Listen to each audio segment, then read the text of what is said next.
গতকাল রাত থেকে এভার কেয়ারের সামনে কিন্তু নিরাপত্তা জোরদার করা হয়েছে। আমরা যেমনটি আসলে দেখেছি এবং এছাড়া আমরা একটি তথ্য আপনাদেরকে জানিয়ে রাখতে চাই। আজকে কিন্তু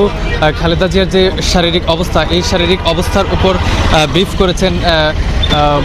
তার যে ব্যক্তিগত চিকিৎসক ডাক্তার AZM জাহিদ হাসান, তিনি কিন্তু ব্রিফ করেছেন এবং এই ব্রিফের পর আসলে তিনি যেমনটি জানিয়েছেন যে তার জন্য বেশি বেশি দোয়া করতে এবং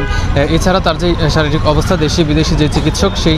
চিকিৎসকদের তত্ত্বাবধানে এখন পর্যন্ত তিনি কিন্তু আছেন এবং তার বিষয়ে আসলে সামাজিক যোগাযোগ মাধ্যমগুলিতে যেই গুজব রটানো হচ্ছে সেগুলিতে আসলে কান না দেওয়ার জন্য আসলে অনুরোধ করেছেন। এবং সেই সাথে যদি আরেকটি তথ্য জানিয়ে রাখতে চাই যে এই যে এভার কেয়ারের সামনে এখন পর্যন্ত যে চিত্রটি আসলে দেখা যাচ্ছে, নেতা কর্মী সহ এখানে সাধারণ মানুষ যারা আছেন তারাও কিন্তু ভিড় করছেন। এবং এছাড়া এখানে নিরাপত্তার বিষয়ে যদি আপনাদেরকে একটু বলি যে নিরাপত্তা আমরা দেখেছি গতকাল রাত থেকে এখানে জোরদার করা হয়েছে। সেই সাথে কিছুক্ষণ আগে বিএসএফের যেই সদস্যরা অর্থাৎ খালেদা জিয়ার নিরাপত্তার বিষয়ে যাদেরকে আসলে নিয়োগ করা হয়েছে বিএসএফের, সেই সদস্যরা কিন্তু ইতিমধ্যেই প্রবেশ করেছেন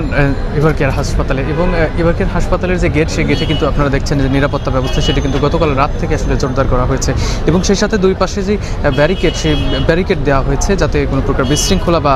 দুপাশে যেই যানজট বা গাড়ি ঘোড়া সেগুলি আসলে নির্বিঘ্নে যাতায়াত করতে পারে। এবং এই যে হসপিটালের যে গেট, সেই গেটে যাতে আসলে কোনো ধরনের কোনো ধরনের ভিড় বা এ ধরনের কিছু আসলে কেউ না করতে পারেন, এর জন্য কিন্তু আসলে এখানে নিরাপত্তা জোরদার করা হয়েছে। এবং আমরা এখানে বিএনপির যেই যিনি স্থায়ী কমিটির সদস্য এবং বেগম জিয়ার ব্যক্তিগত চিকিৎসক ডাক্তার AZM জাহিদ হোসেন, তিনি কিন্তু সকালে ব্রিফ করেছেন এবং গতকাল তিনি আসলে ব্রিফ করেননি, এই জন্য মূলত আসলে সামাজিক যোগাযোগ মাধ্যমগুলিতে বিভিন্ন তার যে তথ্য, অর্থাৎ খালেদা জিয়ার যে শারীরিক সংক্রান্ত যে তথ্য, সেই তথ্যগুলি আসলে ছড়িয়ে পড়েছিল। এছাড়াও যদি আমরা বিভিন্ন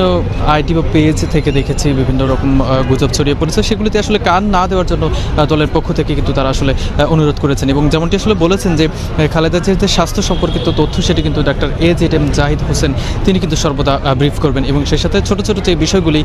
বিদেশে নেওয়া বা তার জন্য যে অ্যাম্বুলেন্স প্রস্তুতি বা এই যে গুজব আরেকটি যেটি তারেক রহমান তিনি দেশে আসছেন, এরকম যেই তথ্যগুলি আসলে ছড়িয়ে পড়ছেন, এগুলো সম্পর্কে দলের যিনি মহাসচিব মির্জা ফখরুল ইসলাম আলমগীর তিনি আসলে জানাবেন বলেও সেটি জানিয়েছেন।